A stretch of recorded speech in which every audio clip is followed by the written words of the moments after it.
You're watching Fox Rochester. And this is Good Day Rochester.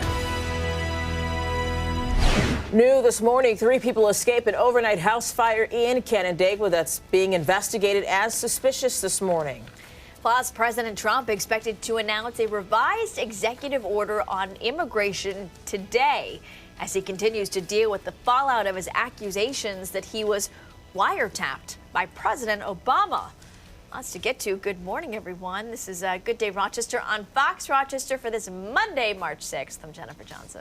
And I'm Alexis Arnold. Doug, not here today. He is working night for the next several days. Norma Holland is here, and she's live at that scene of that suspicious house fire in Canandaigua. We'll have an update for us. Ashley Dorsbacher is live at Tatter Race in Pittsford, where someone was brave enough to have a tattoo removed on live television. We're going to find out what it is. I'm curious. And how that process works. And what's the story behind it? Anyway, we digress. Need to check on the weather first. Meteorologist Marty Snyder is in. Lots of people trying to get to work, get to school, and trying to figure out what to wear. Yeah, and today's going to be one of those days when we will see temperatures increase pretty well throughout the day. So a chilly start, a lot of areas in the 20s and even close to 30 right now. But that will change as we head a little deeper into the day. So you may want to layer your clothing today so that you can change things around a little bit by the time we get into the afternoon. We'll get up to about 47 degrees by noon. Mid-afternoon, we're going to be in the lower portion of the 50s for highs, and then we'll pull back to about 48 again by 5 p.m. and even a little bit milder as we head into tomorrow. We'll check that forecast in a few moments. Taking a look at your morning commute, and right now things getting a little bit busier on your expressways. Traffic volumes are increasing, but it's not enough to slow you down. All your expressways are moving right along. We do have a remaining closure on the west side. Lee Road between Ridgeway and Trolley Boulevard, as well as Lexington between Edison Tech and 390 remains closed this morning. That area is still shut down while crews work to repair down power lines from last week's high windstorm. So you're just going to want to avoid that area. With your time saver traffic, I'm Mike Bowen. Thanks, Mike. A house fire in Canandaigua being called suspicious this morning. 3 people were rescued. Norma is live near the scene with an update on the victims and how it was a little bit tricky for firefighters early this morning. Norma? Yeah, tricky indeed, Jennifer. Firefighters say that one person was taken to the hospital with 2nd and 3rd degree burns to his feet. He was one of 3 people trapped on the 2nd floor of this home here on Scotland Road in Canandaigua. When crews got here around 11:40 last night, they had to rescue those people again from the 2nd floor.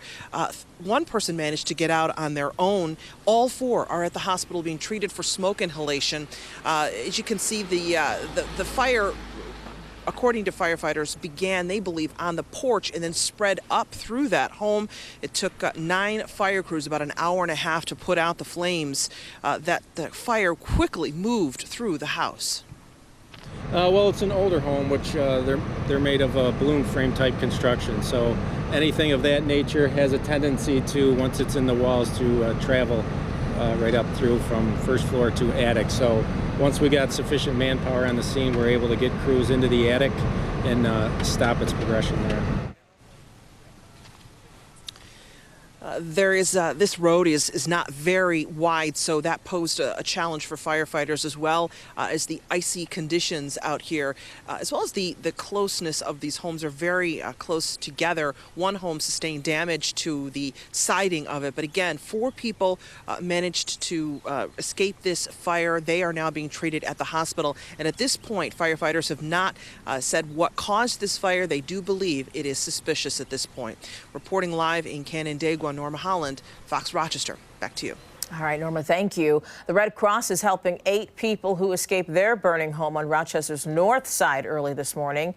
Neighbors showed us this video of smoke and flames pouring from the home on Wilson Street around 1 this morning.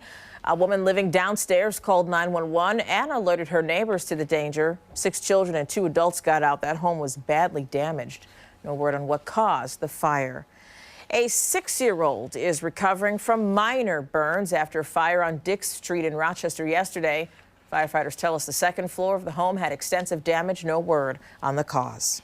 President Trump is expected to sign a new executive order on immigration today, replacing one blocked by an appeals court last month. The new order puts a temporary halt on all refugees entering the U.S., not just Syrian refugees. It also removes Iraq from the list of Muslim-majority nations from a temporary travel ban. More legal challenges and protests are expected. President Trump's claim that President Obama wiretapped him at Trump Tower last year have now drawn the attention of the FBI. The Bureau apparently wants the Department of Justice to respond. CNN's Andrew Spencer has the latest. The accusation by President Donald Trump comes amid reports that he is increasingly frustrated with his senior staff and his communications team after the firestorm surrounding Attorney General Jeff Sessions overshadowed Trump's speech to Congress last week. Now, even the tweets may be overshadowing Trump's message ahead of his new executive order on immigration. This should be the sign that they need to impose discipline in the White House with the new communications director and get this thing back under control. If they don't, they're going to lose huge opportunity on big issues. Meanwhile, the Sessions saga continues Monday as he amends his testimony to Congress. But he won't be doing that in person. His amended testimony and his responses to questions from Democratic lawmakers about his previously undisclosed meetings with Russia's U.S. ambassador will be submitted on paper. As for Trump's allegation of wiretapping, a spokesman for former President Obama called the claim simply false. The former director of national intelligence, who oversaw the intelligence community as a member of Obama's cabinet, said none of the agencies he supervised wiretapped Trump. Now, the FBI, according to two sources with knowledge of the situation, has asked the Department of Justice to refute the president's claims that his predecessor ordered wiretapping at Trump Tower during the presidential election. One of the sources added the FBI deemed it more appropriate politically for the Justice Department to handle this. I'm Andrew Spencer, reporting. Rochester City Court Judge Leticia Estacio expected to take the stand today in her own defense. She is accused of violating the terms of her DWI conviction again. Estacio in court Friday to answer to accusations he tried to circumvent her ignition interlock device at least twice. She denies any wrongdoing and said it is all a misunderstanding. The Rochester parolee accused of brutally beating a liquor store owner to death last week is due back in court this week. Kevin Quander was arraigned over the weekend in the death of Charlotte Lahr. Court documents allege he threatened Lahr with a knife before beating her to death with a wine bottle last Thursday on South Avenue. Quander was released from prison on a robbery conviction in January after at least 2 parole violations. A source tells 13 Web News he did not have a GPS tracking device. We're still awaiting word from police about whether a driver will face charges after crashing a car through a home in Wayne County over the weekend. Here it is. The woman who lives in the home on Ontario Center Road in Macedon says the sedan stopped just inches from her recliner. On Saturday, our news partners at the Times of Wayne County said police found marijuana and other drugs inside the car driven by 20-year-old Jared Jones. The home badly damaged, but again, no one was hurt.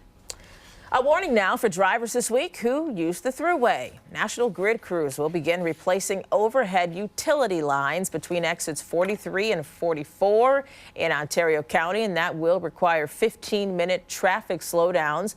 That means both eastbound and westbound traffic lanes will be affected. Today's slowdown is expected around noon. We've posted a list of all the slowdown times on 13wham.com. Getting a tattoo is a big commitment, but sometimes what you want at the time isn't what you want a few years later. That's where a business like Tattoo-Race in Rochester is coming in. Ashley is spending the morning with them, learning about how they get rid of the unwanted ink. Ashley? Yeah. Hey, good morning, you guys. Yeah. Sometimes you get one and you're like, oh, I really love this. And then you look at it and you're like, meh, maybe I don't love it as much. Maybe I did that this morning. I don't know. But Dr. Weitz, you, this is where the work is done. Yep. We're in the consult room, and now here's the laser and the numbing. Talk about what we are seeing right now. So this is our baby. This is what's called a PicoWay laser. And so this is a picosecond laser platform. It's the only one of its kind in all of Western New York where we have all 3 wavelengths of light, which basically allows us to treat all skin types and all ink colors. Which is huge. It's enormous because it's one of those things where the picosecond platforms have gotten very, very fast. So they deliver energy 1,000 times faster than the older laser platforms.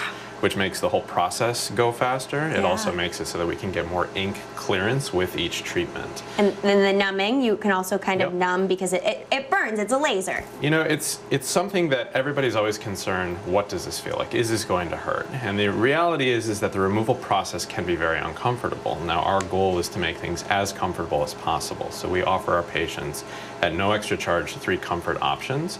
It really depends on what the individual has time for. The best of them is where we inject a little bit of numbing medicine just underneath the skin. Laser feels like a tapping sensation. Alternatively, we can do a topical numbing solution that stays on for about an hour before the procedure. It makes it so that it's more tolerable, more comfortable, but all in all, comfort is key, and we really recommend that people go with the most comfortable option. And it's very quick. You said about 15, 30 seconds, 60 seconds we're talking for some of the quick little ones. It depends largely on the size of the tattoo. So the smaller the tattoo, the faster it's going to be. If we were doing somebody's whole sleeve, it could take up to an hour, maybe even a little bit more than an hour for that one sitting. Wow. But I can promise you it will take far less time than your tattoo to get the actual tattoo. So I was talking to Dr. Weitz, and you guys know I have 3 tattoos, and there's one little part of one of my tattoos. It means the most to me. It was for my grandfather when he passed away, but I don't like one little part of it. So guess what, guys? I filled out one of the waiver forms, and I'm going to get mine done, too. I'm going to get a little part of mine removed so I can touch it up later. Oh. See how easily she was convinced? Wow. You're in good hands. That'll get you up and going on a Monday morning. We'll see how that goes throughout the morning. In the meantime, we're going to recap our question of the day. We asked it earlier on 13 Wham. What is the most popular tattoo design among women? What do you think? I thought it was a heart, but it's a butterfly, apparently. Megan, you got it. Megan on our crew is fist pumping. You got it right. You didn't? You did. She's like, don't bring me on TV. That's what she's saying. We get very excited when we get the answer correct. Here's what we have coming up on our broadcast as we continue through 9 o'clock this morning. At 7:40, comedian Craig Gass joining us in our studio ahead of his performance in Rochester later this week. He says he can do almost any impression on the spot. And the reason why is really fascinating. We're going to put him to the test this morning.